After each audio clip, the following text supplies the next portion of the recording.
In the recovery room, the antiseptic smell was sharp enough to sting, but I could still taste the salt of the ocean on my tongue. My son, Daniel, held my hand and said he would take care of everything. But he didn't know that the very real estate company he used to sell my home was one I quietly owned myself.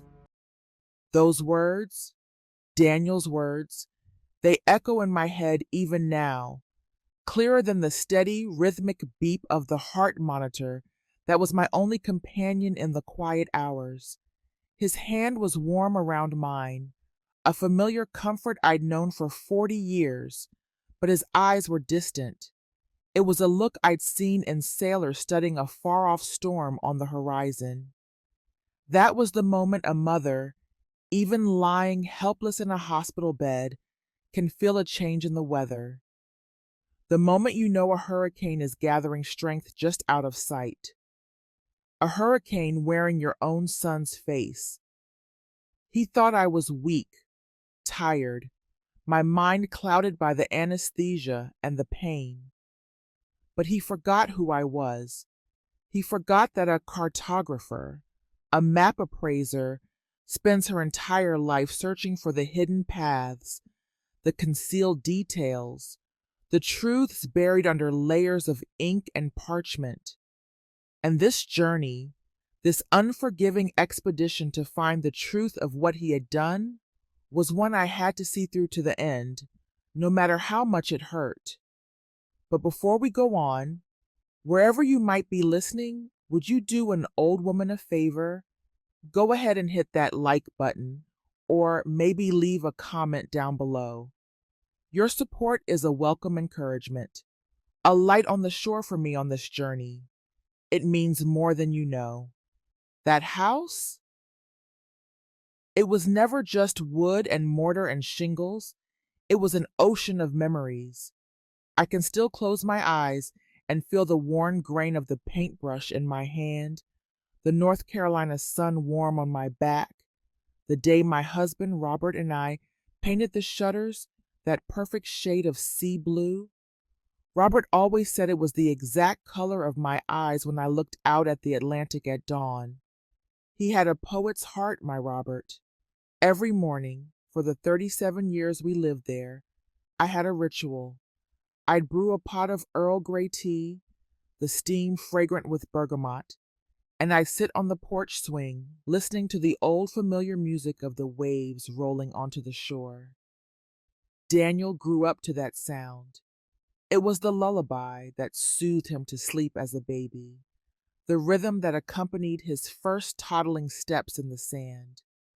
That house was Robert's legacy, our shared promise of a safe harbor, a lighthouse for our family that would always stand against the storm. It was where we measured Daniel's height in pencil marks on a door frame, where we nursed his scraped knees, where we celebrated every birthday with a cake slowly melting in the humid summer air. The day before I left for the hospital, I'd found myself polishing Robert's collection of antique nautical compasses. It was a nervous habit, my hands needing something to do. More than 20 of them sat in the glass display case in the living room, each one a silent storyteller of voyages long past. There was a heavy brass one from a British naval vessel, its needle still steady and true. There was a delicate pocket compass set in mahogany, one Robert had found in an antique shop in Charleston on our honeymoon. I ran a soft cloth over their glass faces, watching the light catch on the intricate markings. They were more than just objects. They were the soul of my husband's passion, a testament to a life spent navigating by a steady, moral true north. When Daniel came to drive me, I pointed to the cabinet. "You look after these for me," I told him. "They're important." He nodded, his face a mask of sincere concern. "Of course, Mom. Don't you worry about a thing." He gave a firm, reassuring promise. A promise I now know was as hollow as a seashell. The doctor's call came on a Tuesday afternoon. The sky outside was a placid, cloudless blue, a stark contrast to the news he delivered. His voice was calm, professional, but the words were a hammer blow. "Mrs. Lewis, we need to schedule the coronary artery bypass surgery as soon as possible." My heart, the very organ they needed to fix, clenched in my chest. But my first fear wasn't for myself. It was for Daniel. How would he manage alone? He always seemed to need me for the small things, a quiet anchor in his somewhat chaotic life. I called him right after I hung up with the doctor.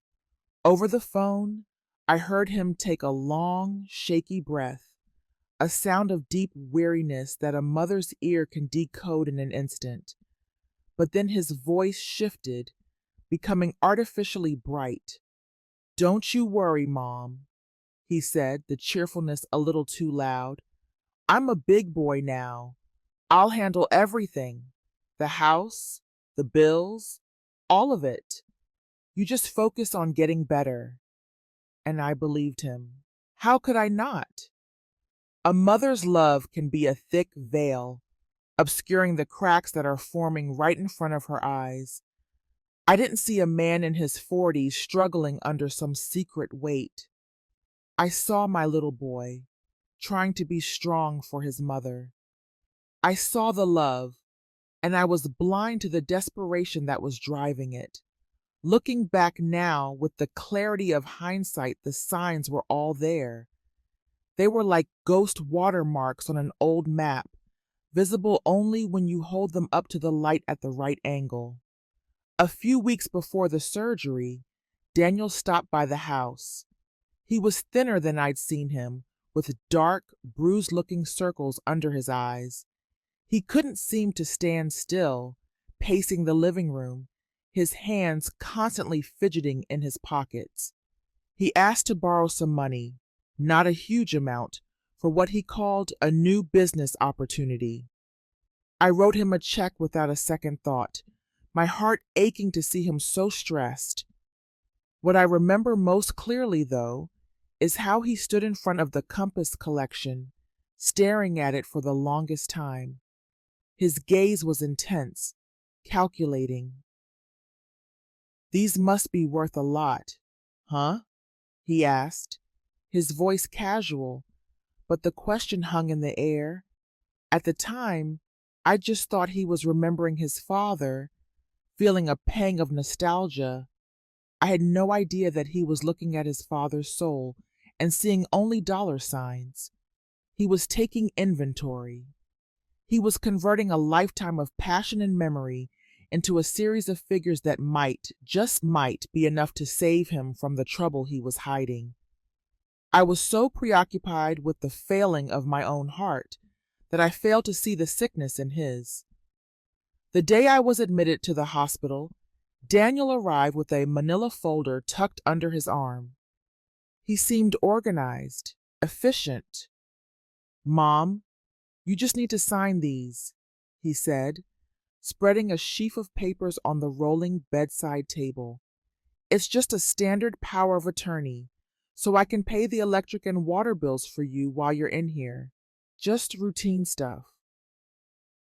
I looked at his face, the face I had loved and trusted for 4 decades. The worry lines around his eyes seemed deeper today. My own exhaustion was a heavy cloak. My hand trembled as I took the pen he offered. I remember thinking it was an odd pen, not one of mine. A cheap-looking blue ballpoint. The ink seemed unusually dark, thick, almost syrupy. But my mind was a fog of medical terms, pre-op instructions, and a deep primal fear of the surgery to come. I didn't read the fine print. I saw the words, "power of attorney," and the trusting face of my son, and that was enough. I signed my name, a weak, shaky signature from a tired old woman.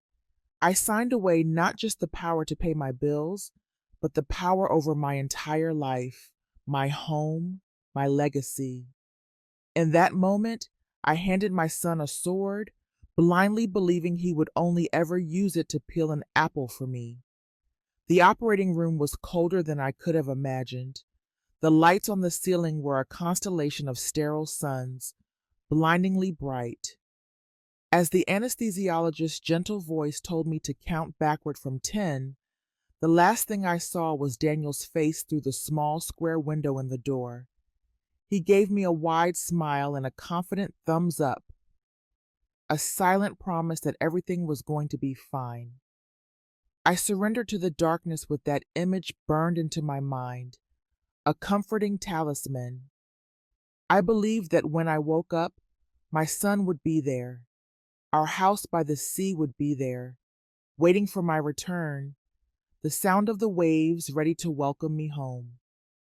I had no way of knowing that the moment that door swung shut, his play had truly begun. That smile, that thumbs up, it wasn't a promise. It was a farewell to our home, to our memories, and to the innocent, unconditional trust of a mother. In the hazy twilight of post-operative recovery, my mind drifted, unmoored from the present. It floated back through the years, landing in 1954. I was just a little girl, and Hurricane Hazel was tearing our world apart. I remember the sound of the wind, a freight train that never passed, and the terrifying splintering of wood as our neighbor's porch was ripped away. After it was over, our small coastal town was a wasteland of splintered homes and broken lives. We lost nearly everything, but the image that has stayed with me my entire life is of my father, standing in the wreckage of what was once our home. He wasn't crying, he wasn't cursing God. He was just silently, methodically picking through the debris, salvaging any piece of wood that wasn't shattered. He looked at my mother, her face streaked with tears, and he said, "We lost the house, Martha. We didn't lose us. We'll build it again. We'll build it stronger." That memory is woven into the very fabric of who I am. Strength isn't about never falling. It's about how you stand up after you've been knocked flat. My generation, we've weathered so many storms, both literal and figurative. We learned how to endure, how to rebuild quietly from nothing. Daniel, perhaps, had forgotten that. He saw an old, frail mother, weakened by surgery. He didn't see the woman who had been forged in the heart of a hurricane. Daniel brought me home from the hospital on a Thursday morning. The salty air, thick with the smell of low tide and pluff mud, drifted in through the open car window. It was the scent of home, a scent I had longed for in the sterile hospital corridors. The house stood just as I had left it, sturdy and welcoming, its blue shutters like smiling eyes. As I stepped inside, a wave of profound relief washed over me. The place was surprisingly clean, immaculate even. Daniel had kept his promise. He helped me to my favorite armchair, the one with the worn floral pattern, brought me a glass of water, and fussed over me, fluffing my pillows. He was so attentive, so considerate. His concern felt like a thick blanket, but instead of warmth, I felt a strange sense of suffocation. There was an unfamiliar smell in the air, a sharp chemical lemon scent from a cleaning product I'd never used. It was a tiny detail, a single discordant note in the familiar symphony of my home, but it was the first thing that felt wrong. In the days that followed, I tried to ease back into my old routines. The first thing I did every morning, after brewing my tea, was to walk to the end of our gravel driveway to check the mailbox. But it was empty. The first day, I assumed it was a fluke. The second, I told myself the mail carrier must be sick. But by the fourth consecutive day, when I opened the cold metal door and saw only darkness inside, a real creeping unease began to take root. For my generation, The mail was a lifeline. Bills, bank statements, letters from old friends. They were tangible proof that you were still connected to the world, that your life was still humming along. When I asked Daniel about it, he just laughed, a dismissive little chuckle.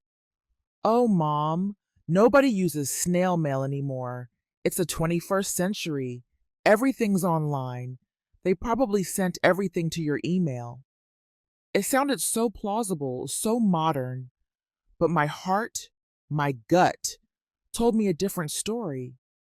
That empty mailbox felt like a silent mouth, trying desperately to tell me a secret I couldn't yet understand. The first piece of hard truth didn't come from a confrontation, it came by accident. I was searching for a tube of scar ointment in a kitchen drawer, the one we always called the junk drawer, rummaging beneath old takeout menus and rubber vein. My fingers brushed against a thick stack of papers that had been hastily shoved underneath a pile of paper napkins.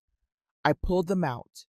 They were notices, printed on garish pink and red paper, the kind designed to cause alarm.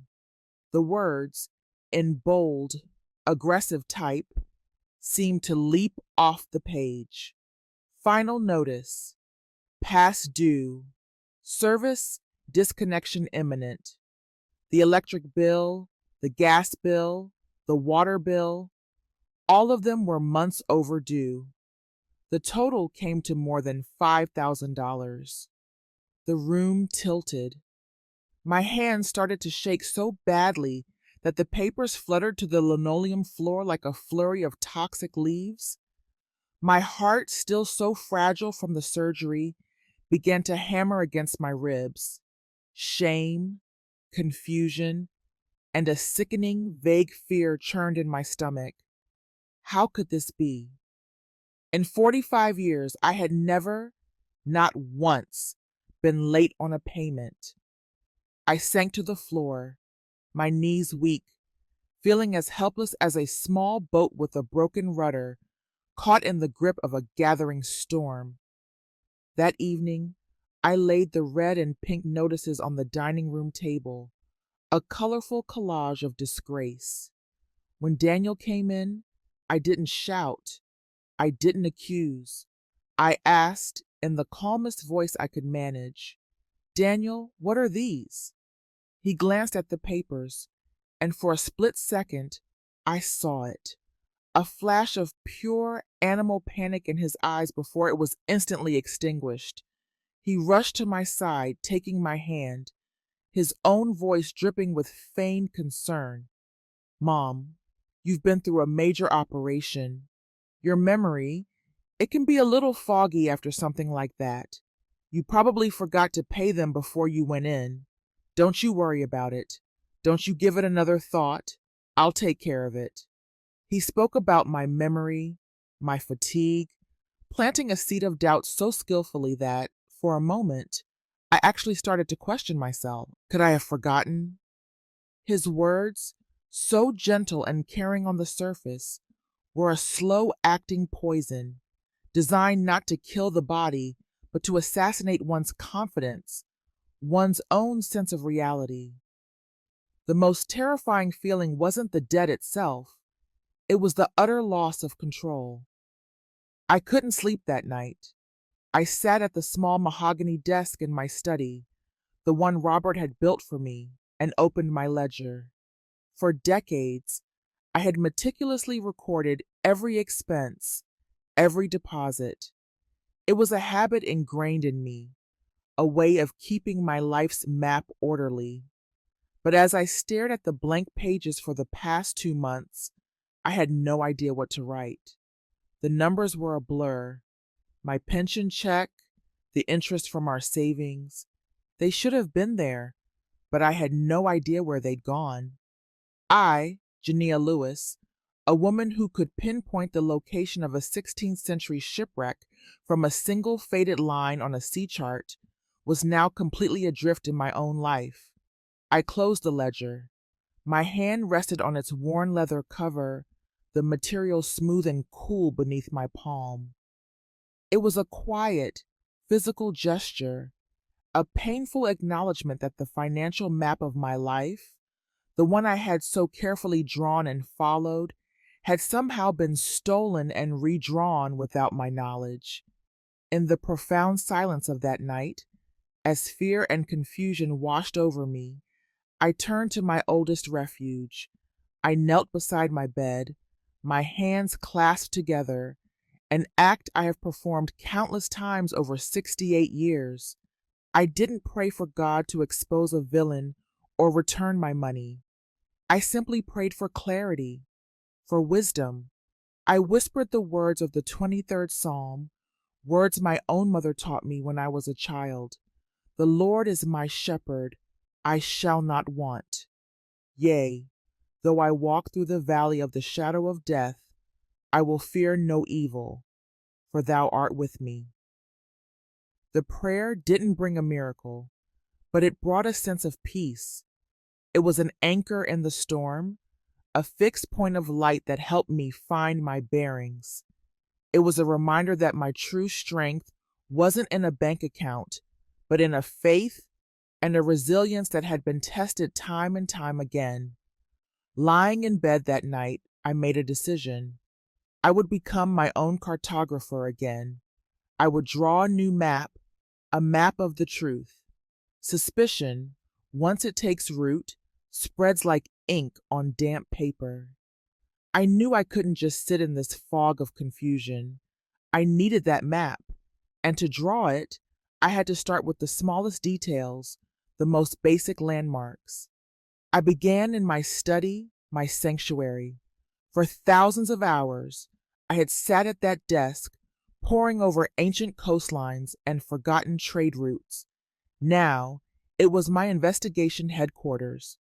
I pulled down the large, articulated lamp with its built-in magnifying glass, and a warm yellow circle of light illuminated the desk. Everything in that room, from the precisely sharpened pencils in a ceramic jar to the rolled-up charts in a tall basket, spoke of order, precision, and truth.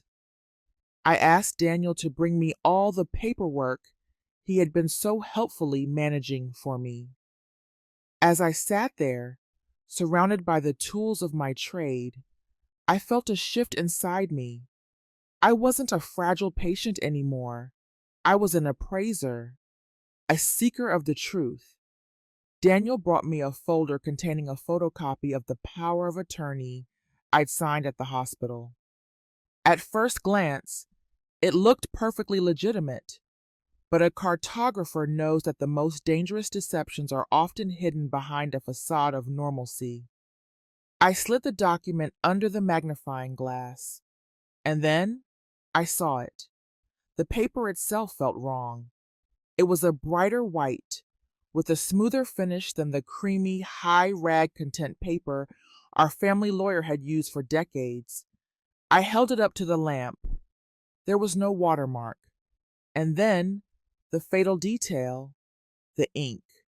My blue signature had bled ever so slightly at the edges, the fibers of the paper absorbing the liquid ink. But the typed text of the document was different. It was crisp, perfect, sitting on top of the paper with no absorption at all. The work of a modern laser printer. My blood ran cold. This wasn't a pre-printed form I had simply signed. This was a blank sheet of paper bearing my signature, onto which the text had been added later. The realization was a physical shock, a jolt of ice water through my veins. This wasn't a misunderstanding. This wasn't my forgetfulness. This was a deliberate, calculated plan. The true earthquake hit a few days later. Every Saturday morning, I would dust the glass cabinet in the living room where Robert had displayed his collection of nautical compasses. It was his pride, the history of his passion, the very soul of that room.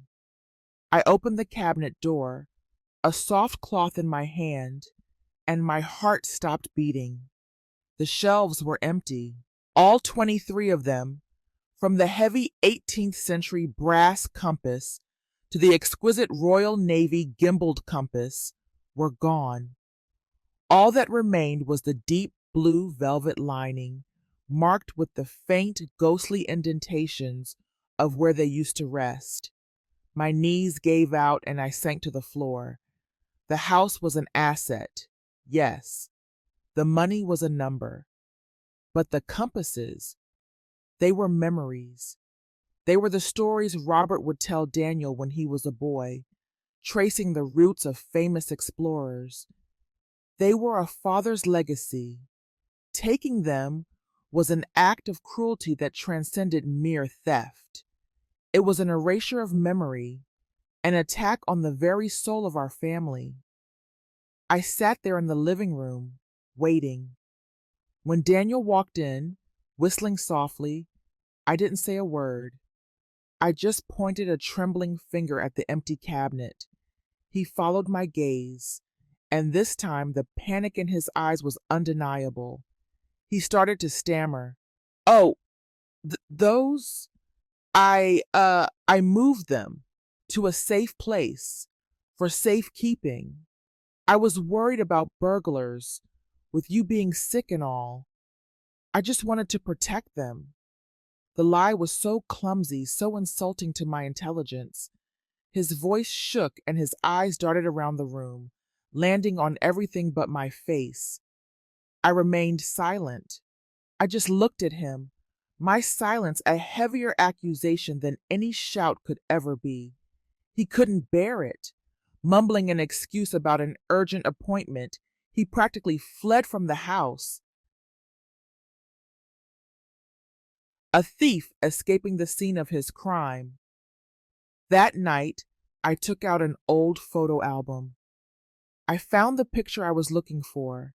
Daniel, age 5, sitting on Robert's lap. His small hand is gripping a polished brass compass, his eyes wide with wonder as his father explains how it works. Where did that little boy go? What happened to the son whose eyes were so clear, who believed his father was the greatest man in the world? Every piece of evidence I uncovered was another stab to my heart. Part of me was screaming with rage at the betrayal, but another part, the mother's part, was bleeding with a quiet despair.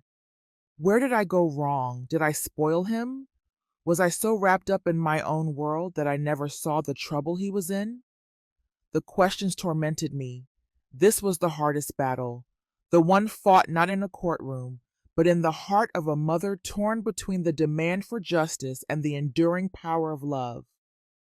To pull myself from that spiral of self-blame, I turned to my old friends on the bookshelf. I reached for a collection of poems by Maya Angelou, a voice of immense strength and dignity that I had always admired. I found the poem I needed, Still I Rise. I read the words, first silently, then aloud, letting their power fill the quiet room. You may write me down in history with your bitter, twisted lies.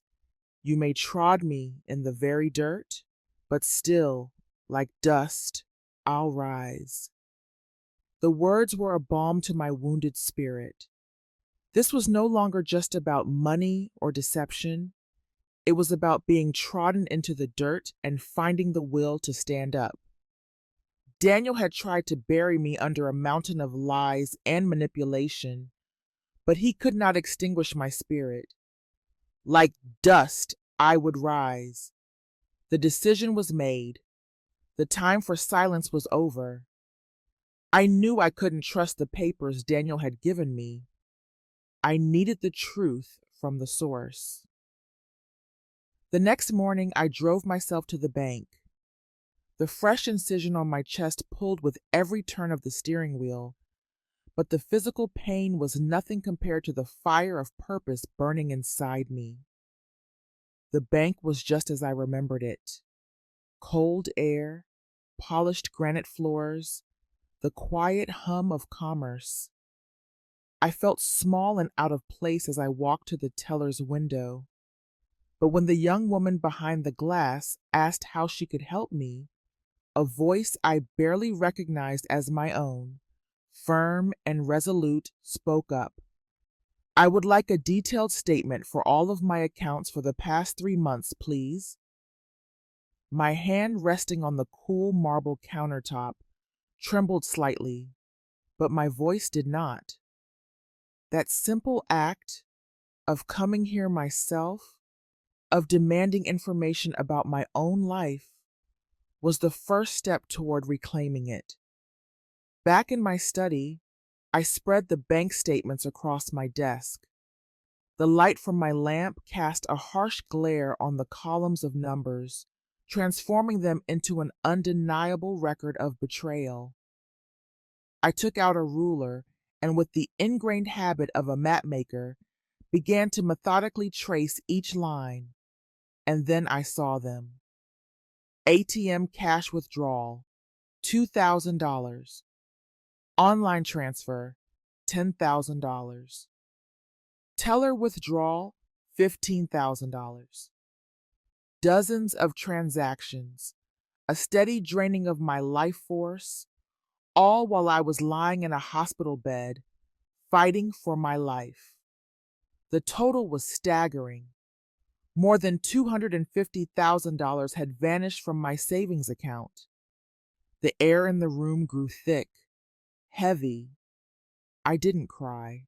A deep, profound cold settled into my bones. This wasn't the act of a desperate son taking a little to get by. This was a systematic, cold-blooded liquidation.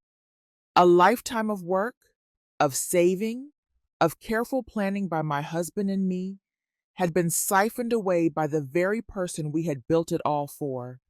Looking at those numbers, I realized something. Money is just money. It can be lost, and sometimes it can be found again. But what Daniel had truly stolen was something far more precious. The feeling of security Robert and I had spent our whole lives building. It felt as if someone had broken into our home and stolen the armchair where my husband used to sit and read every evening.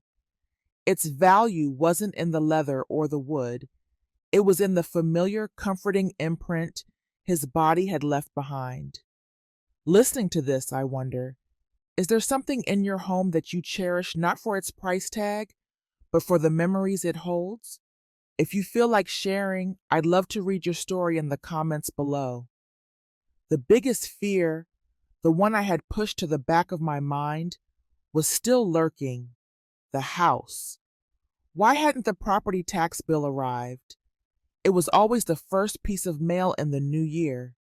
With a hand that shook, I turned on my old desktop computer. It whirred to life slowly, reluctantly. It took me a moment to remember the password. I opened a web browser and typed Carteret County Property Records into the search bar. The county government website appeared, its design simple and a bit dated. Taking a deep breath, I typed our address into the search field. The seconds it took for the page to load stretched into an eternity. And then the record appeared. Everything looked correct. The square footage, the year it was built, except for one line. Current owner, Golden Sands LLC. The name was foreign, meaningless. My heart plummeted. I clicked on the transaction history link. Date of transfer, 3 weeks ago. Sale price, $1.8 million. I stared at the screen, unable to breathe. While I had been fighting to stay alive, my son had sold my life out from under me. I sat there, frozen, my mind a complete blank. The truth was too big, too monstrous to face alone. I needed help. But who? I couldn't tell my friends, my neighbors. The shame was a physical weight pressing down on me. And then a name surfaced from the depths of my memory. Margaret Hayes. She was the daughter of Frank, Robert's old business partner and dearest friend. I had held Margaret in my arms as a newborn. Now, she was a brilliant, sharp-witted lawyer in Raleigh. More importantly, Margaret knew my family. She knew what that house meant. She knew how much Robert had loved it. She wouldn't look at me with pity. She would look at me as someone who deserved justice. The thought of her was a pinprick of light in the suffocating darkness. Calling her meant admitting the most terrible failure a mother can face, but I knew with absolute certainty it was my only way forward. Before I could dial, I had to prepare. The appraiser's instincts took over. I would not let emotion cloud the facts. I began to organize everything methodically. The forged power of attorney was placed in a clear plastic sleeve.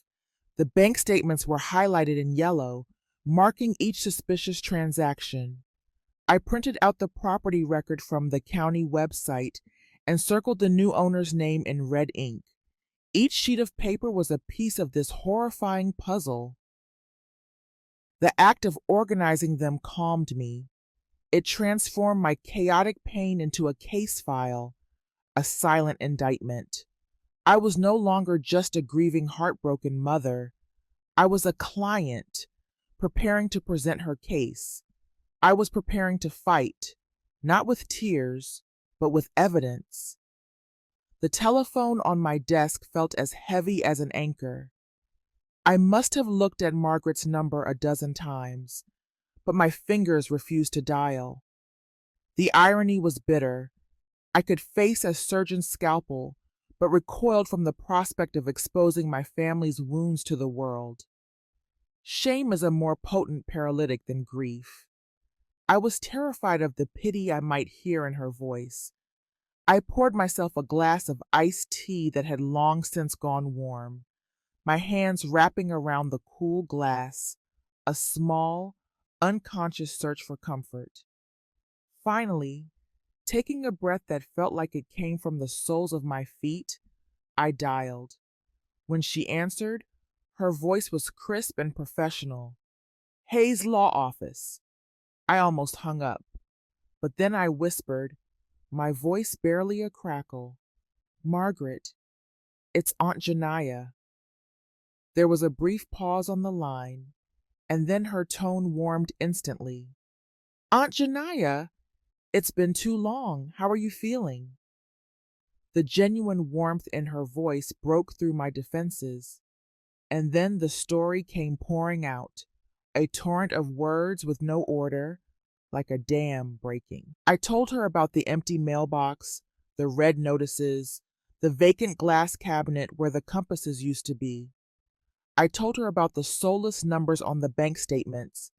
I tried to soften the blow. Even then, I heard myself saying things like, "Daniel must be in some kind of trouble," or "I can't understand where the money went." I couldn't bring myself to say the word "stole" when talking about my own son. Through it all, Margaret just listened. Her silence wasn't judgmental. It was a safe, a quiet space that allowed me to finally voice the pain and confusion I had been holding inside for weeks. When I finished, I was exhausted, hollowed out. I braced myself for the platitudes, the gentle condolences, but Margaret didn't offer any. She waited a moment, and then she spoke, her voice clear and firm. "Aunt Janiyah, I want you to listen to me very carefully. This isn't a misunderstanding. You are not forgetful. What you are describing is felony elder financial abuse, and it is a crime." The word crime.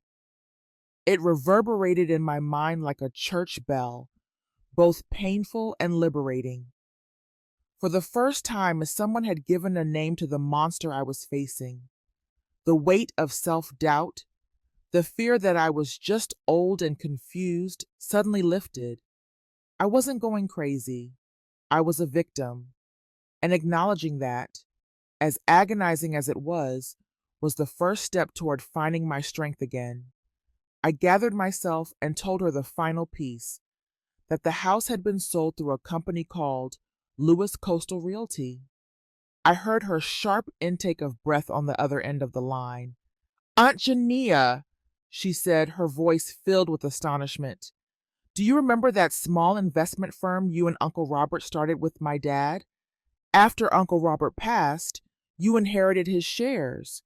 A few years later, you had me file the paperwork to restructure it as an LLC and change the name.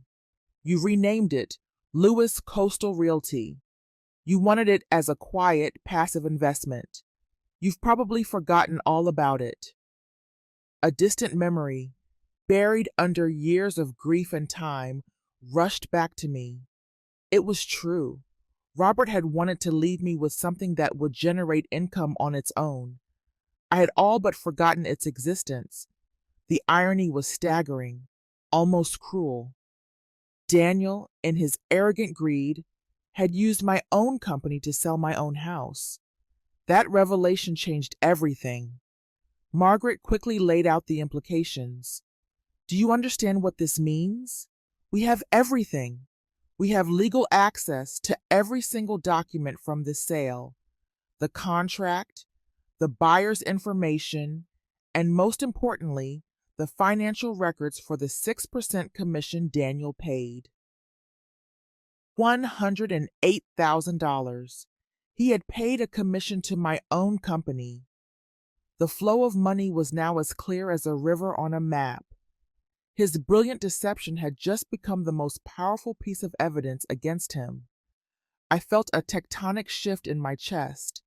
The fog of grief and helplessness began to burn away, replaced by a sharp, cold focus.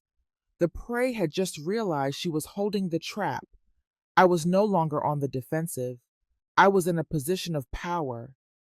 Our call ended with a clear plan of action. I'm driving down this weekend, Margaret said.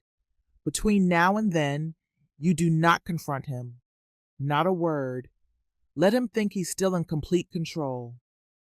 She would start by subpoenaing the bank for the original documents and contacting the manager of Lewis Coastal Realty to secure the transaction file.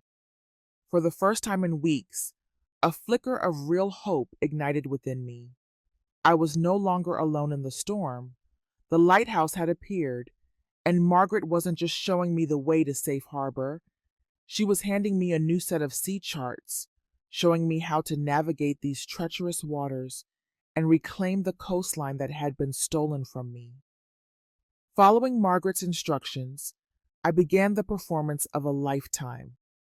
I became the woman Daniel wanted me to be, frail, forgetful, and slightly confused from the surgery. I started asking him the same questions over and over. Daniel, honey, where did you put my reading glasses? I'd ask, while they were sitting in plain sight on the end table. I'd ask him to read the mail to me, complaining that my eyes were getting too weak. I thanked him profusely for helping me with my complicated finances. Each word of gratitude felt like ash in my mouth. Sometimes I'd catch my reflection in a window and see a stranger looking back, a woman with tired eyes and a resigned smile. But behind that facade, a quiet fire was building. This was my silent rebellion. I was using his contempt for me as a weapon against him. And Daniel, he bought it completely. His relief was a palpable thing in the room. He stopped tiptoeing around and grew bolder, more condescending. He started calling me old lady, but with a syrupy, sweet tone that was meant to sound affectionate. He'd bring home groceries from a discount store, patting my shoulder and saying, "We've got to be frugal, Mom. These medical bills are no joke." All the while, I knew he was living on the proceeds of my entire life. One evening, he sat down with a fake bank statement he'd printed out and began to explain the concept of compound interest to me as if I were a 5-year-old. I had to nod and smile and feign amazement at his financial acumen. That feeling of having to play the fool to the man who had fooled you, to the sun who was robbing you blind was a deeper pain than any surgical incision. While I was playing my part, the emails from Margaret began to arrive, sent to a new, secure account she had set up for me. My heart pounded each time I clicked the link. Scanned PDF files appeared on the screen. The home sale contract, with my forged signature next to Daniel's name as power of attorney. The wire transfer confirmation for $1.8 million into an unknown bank account. The detailed settlement statement showing the $188,000 commission paid to Lewis Coastal Realty. The evidence was cold, clinical, and irrefutable. I whispered Margaret's words to myself again. It is a crime. This time, it wasn't an external validation. It was my own ironclad conviction. His arrogance led him to make one final, fatal mistake.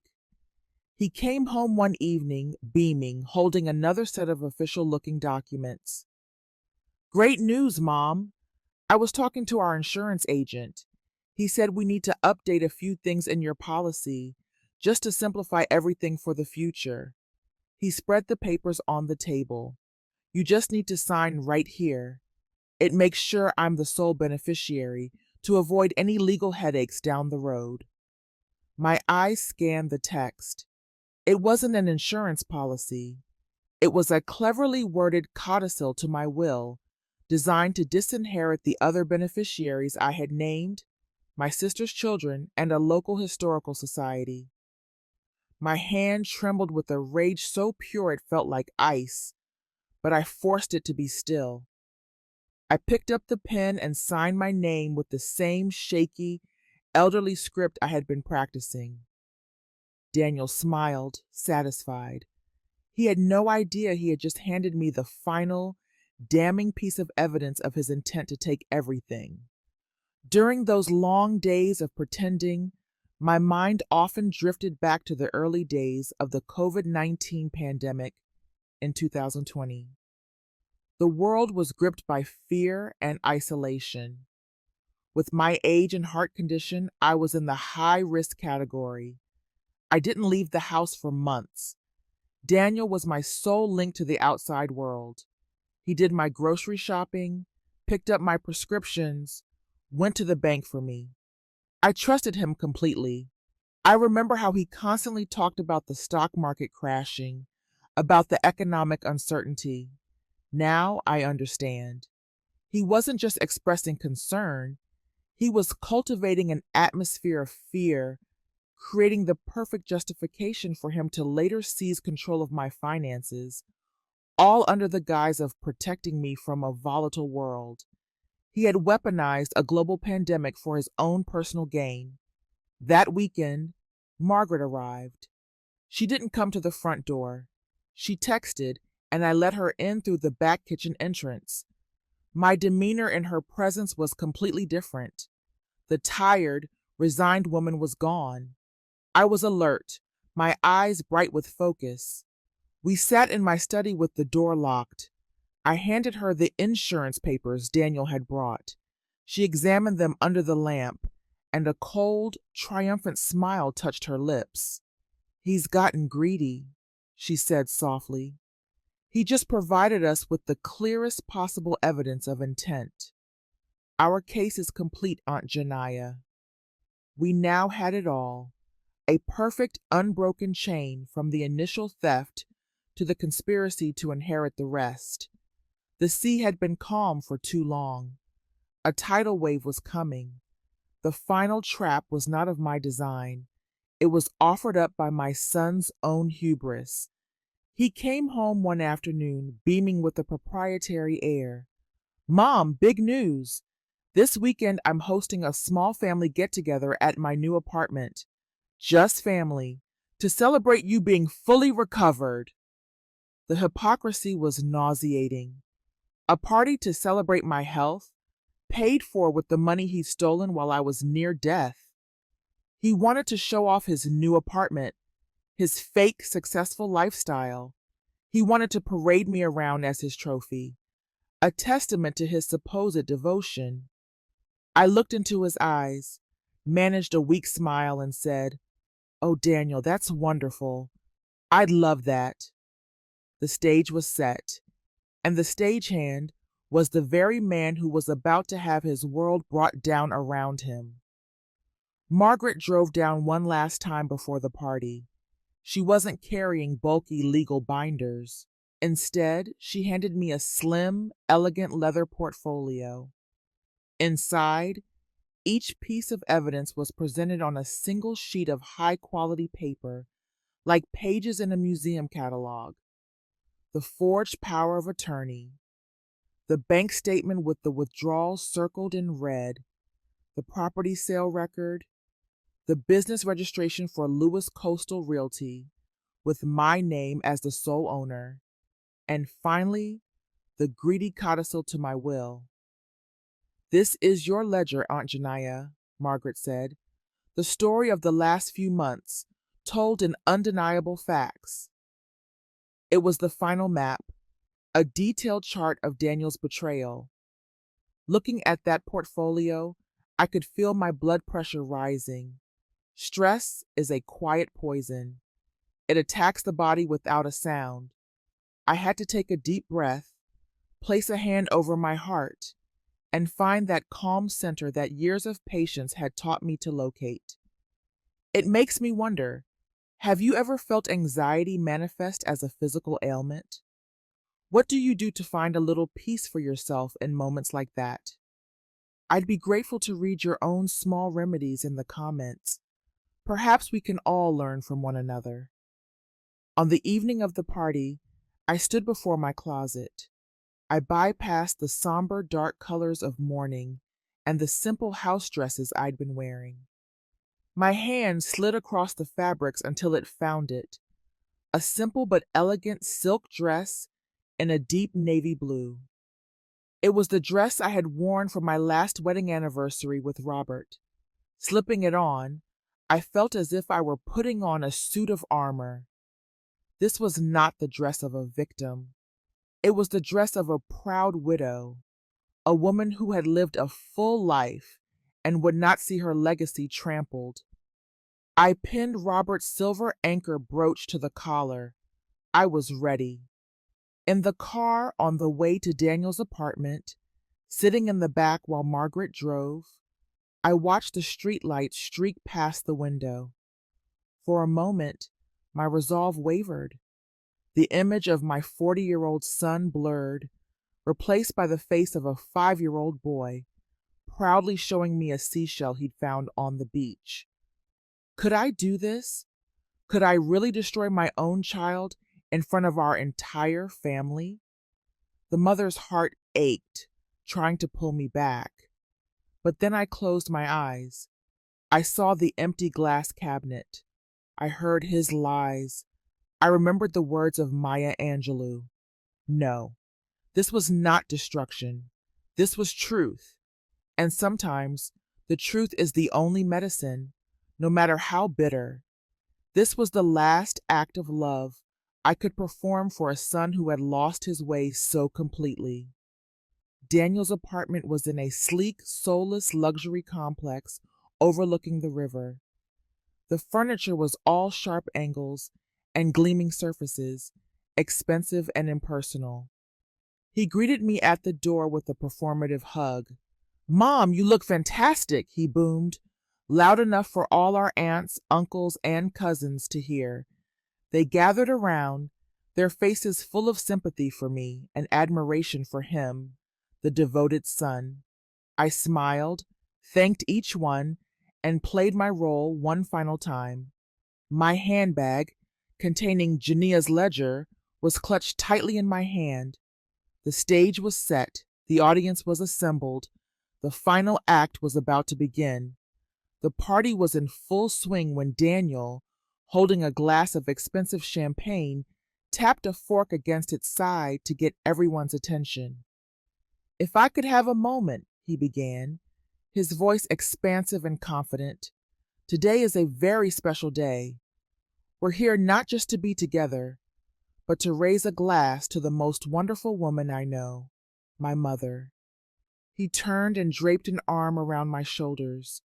She's been through so much, and I'm just so happy I could be there for her, to manage things so she could rest and recover without a single worry. The room filled with murmurs of approval. My sister-in-law, Susan, nodded emphatically. Daniel, you're such a good son. He was basking in their admiration, an admiration built on the crime he'd committed against the very woman he was praising. After his speech, as the applause died down, I didn't sit. I gently removed his arm from my shoulder and stood up straight. Thank you, Daniel, I said. My voice was clear and steady, cutting through the chatter. The room fell silent. Everyone turned to look at me, their expressions curious. My tone was not that of a frail, grateful old woman. You're right. Family is the most important thing, and the truth within a family is even more important. The air grew thick with tension. Daniel's confident smile faltered, replaced by a flicker of confusion. I reached down for my handbag and with a slow, deliberate motion, withdrew the slim leather portfolio Margaret had prepared. Jania's ledger. I placed the portfolio on the glass coffee table for everyone to see. Mom, what are you doing? Daniel laughed nervously, trying to turn it into a joke. I didn't look at him. My gaze swept across the faces of my family. You all believe Daniel helped manage my finances while I was in the hospital, I said, my voice even. Tonight, I'd like to show you exactly how he managed them. I opened the portfolio to the first page, the forged power of attorney. This is where the management began, with my signature on a blank page, onto which the terms were later printed. I heard Susan gasp. The silence in the room was now absolute, heavy. I turned the pages slowly, deliberately, as if I were a professor giving a lecture. My voice remained flat, devoid of emotion. This page is the bank statement showing over $250,000 was withdrawn from my savings account in 6 weeks. I turned to the next page. This page is the public record showing that my home, my husband's legacy, was sold for $1.8 million. A collective murmur of shock went through the room. I continued, relentless. And this perhaps is the most interesting detail. This is the business license for the real estate company, Lewis Coastal Realty. Daniel paid this company a commission of $108,000 without realizing that its sole owner has always been me. Every eye in the room was now fixed on Daniel. His face was ashen, a deathly white. Beads of sweat dotted his forehead. The confident, dutiful son had vanished, replaced by a cornered thief. Mom, what are you saying? He stammered, desperately trying to find an escape. You're confused. It's the medication. Everyone, she's not herself. But his words were empty, pathetic. The proof was right there, in black and white. His cousins, who had been clapping him on the back moments earlier, were now staring at him with expressions of pure disgust. His perfect facade hadn't just cracked, it had been pulverized. I turned to the final page, the codicil to my will. And this, I said, my voice dropping lower, was his attempt to make sure he got whatever was left, even after I was gone. I closed the portfolio with a soft, final snap. I didn't need to say another word. The truth had spoken for itself. I looked at my only son. For the first time in months, he couldn't meet my gaze. He just stood there, trembling, engulfed by a silence more damning than any verdict. The celebration was over. It had become a trial, and judgment had just been rendered by the silent consensus of his entire family. After my last word, The room remained frozen for a long moment. The leather portfolio sat on the table like a tombstone. The first to move was Uncle David, Robert's younger brother. He didn't say a word to Daniel. He walked over to me, placed a hand on my shoulder, and whispered, "I'm so sorry, Jania." Then he left. The others followed one by one. They came to me with a silent hug, a sympathetic squeeze of the hand. Their eyes held a deep sorrow for me and a cold, hard contempt for Daniel. The party dissolved in silence. No goodbyes. They departed like mourners from a funeral. The lavish apartment was suddenly cold and empty, filled only with the debris of an unfinished party and the stench of betrayal. When the door clicked shut behind the last guest, Daniel's legs finally gave out. He collapsed into an armchair, burying his head in his hands. His shoulders shook with violent, silent sobs. It wasn't the sound of grief. It was the sound of a complete and total unraveling. And for the first time in months, I heard the truth. Through choked, ragged breaths, he confessed everything. The gambling debts, the threats from loan sharks, the crushing feeling of being a failure. He said he had convinced himself he was entitled to the money, that it was his inheritance anyway, that he was just protecting the family assets. It was a pathetic, tangled mess of remorse and weak self-justification. It wasn't an apology. It was the raw confession of a lost soul. I listened to it all without interruption. The white-hot anger in me had cooled, leaving behind a vast, oceanic sadness. I looked at him, and for a moment, I didn't see the thief who had stolen my life. I saw my little boy, broken and adrift. Margaret stood quietly in a corner, giving us the space. I walked to the wet bar, poured a glass of water, and placed it on the table in front of him. His shaking hand reached for it. It was a simple, almost instinctual act. In that moment, I wasn't a victim or a victor.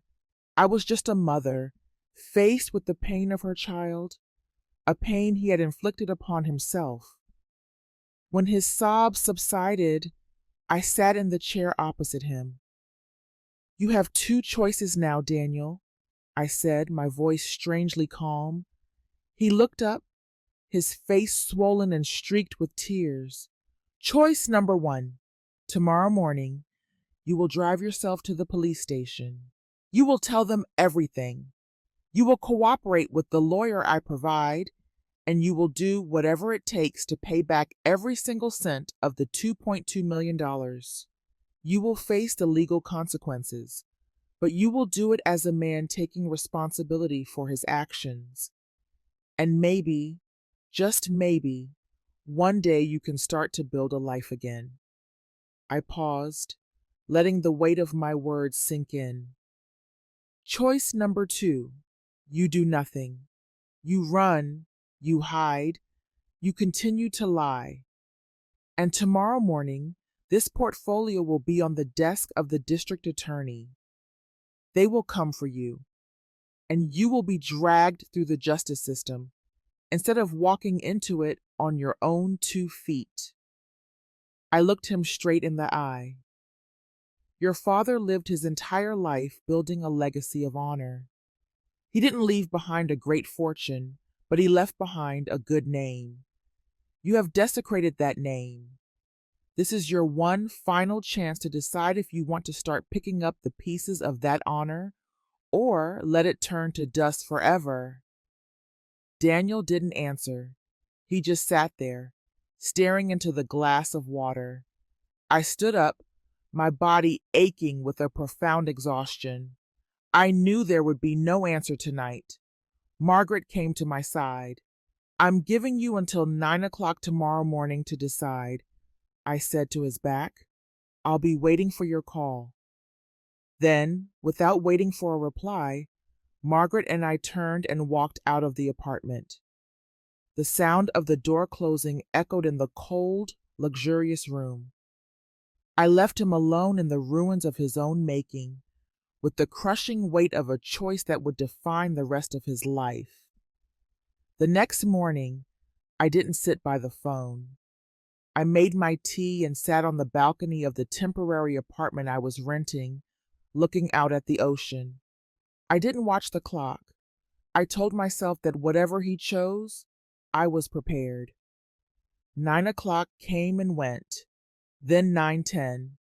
A familiar ache of disappointment began to settle in my chest. Perhaps he had run after all. But then, at 9:15, the phone rang. I saw his name on the screen. I took a deep breath and answered. There was no greeting, just a raw, tired voice on the other end. "Mom," he said, "I'm at the police station." I closed my eyes. Tears began to fall, but they weren't tears of sorrow. They were tears of relief, mingled with a profound, heartbreaking sadness. He had chosen the right path, the hardest path, but the only one. The weeks that followed were a blur of legal proceedings. Margaret handled everything with brisk efficiency. Daniel, true to his word, made a full confession. Recovering the assets was more complicated than I'd imagined. The house had been sold to an innocent family, but because the sale had been conducted through Lewis Coastal Realty, my company, Margaret said we had a strong legal position to reclaim its value. It would take time. There would be more legal battles. But the wheels of justice, however slowly they turn, had begun to move. In the midst of the dry legal paperwork, a small personal victory arrived. The police had managed to track down and recover nearly half of Robert's compass collection from various pawnshops and private collectors across the state. An officer brought them to me one afternoon in a cardboard box. I opened it, and the gleam of polished brass and rich mahogany greeted me like old friends. I lifted one out, feeling its familiar weight in my palm. The full loss could never be undone, but holding these reclaimed pieces of our past felt like recovering fragments of a stolen legacy. I knew Robert would be pleased. Before his sentencing, I went to visit Daniel. We spoke through a thick pane of glass over a crackling telephone receiver. He looked thin and had aged a decade. The arrogance and deception were gone, stripped away, leaving only a raw and broken man. "I'm sorry, Mom," was all he could say, over and over. I looked at the son who had caused me so much pain, and I felt no hatred. All that was left was a mother's love, a love now tempered by truth and accountability. "I love you, Daniel," I told him, my voice steady, "but love doesn't erase what you did. This road ahead, you have to walk it yourself to earn your way back." Several months have passed now. I didn't buy back the old house. The memories there are too heavy now. Instead, I've moved into a small, bright apartment with a balcony that looks directly out onto the ocean. I have my books. I have Robert's recovered compasses displayed on a small shelf. I have the friends and family who stood by me. I have reclaimed control of my finances, but more importantly, I have reclaimed myself. I am no longer just Jania, Robert's wife, or Jania, Daniel's mother. I am simply Jania, a survivor, a woman beginning again. This morning, I sat on my balcony with a hot cup of Earl Grey tea, watching the sun rise out of the Atlantic, painting the sky in shades of pink and gold. For my entire life, I have read and interpreted the maps drawn by others. Now I realize I am finally drawing my own, a map for the final chapter of my life. It has new borders, new, uncharted territories. It bears the marks of great storms, but it is also illuminated by the lighthouses that showed me the way. I don't know exactly where this new path will lead, but for the first time in a very long time, I am not afraid. I am at peace. I am free. My story, like an old map, is now laid out for all to see, with its treacherous coastlines and its surprising safe harbors. And just as I once found solace in the quiet company of my husband's compasses, I now find a new kind of strength in sharing this journey with you. You know, I know that when we sit down together like this, stories can just pour out like a river. Today, I've opened my heart a bit, and I truly hope to hear the stories of all you mothers and grandmothers out there. You see, sometimes just a simple press of a button on a screen, a like, a subscribe, or a share might seem like a small, fleeting gesture to many. But to me, and to the other quiet voices that need to be shared, each one of those clicks is a small ray of light in the darkness. It's a quiet way of saying, I see you, I hear you. Your story matters. It reminds me that we are not invisible. A simple click from you is a powerful statement of support for me, giving me the motivation to continue sharing these stories. After my story was told, something changed within me. For weeks, all I wanted was for someone to listen to my heart. And now that you have listened, I realize that what I want most is to listen to yours. Down below, in that comment section, I would be so honored if you would share a piece of your story with me. Tell me about a time you felt unheard. Tell me about a passion that others might have dismissed as silly. Or tell me about a moment you found your strength, even in the smallest, most quiet way. I will read them. I will carry them with me. Because your story, it matters. We want to build Sapphire Revenge as a community where we can share the quiet stories from the bottom of our hearts. I know you will have your own private stories that are sometimes hard to share with family or friends. I am here to listen, to share in your joys and sorrows, because we always have the right to be respected, to be heard. If you don't have sad stories like the one I've been through, then please share your happy ones. Like what brought you joy today? Please share them with me. That will be an abundant source of motivation, helping me and the other listeners watching this video to heal, to find faith and purpose in life. If you're watching this on your television, please don't hesitate to pick up your phone and search for my channel, Sapphire Revenge. I so hope to share these feelings with you. Let's build a community together where we can share our truest emotions. Let's make this a place where we listen to each other, where no woman ever has to feel that her life, her struggles, and her triumphs are invisible. Thank you once again for sitting with me. It means the world.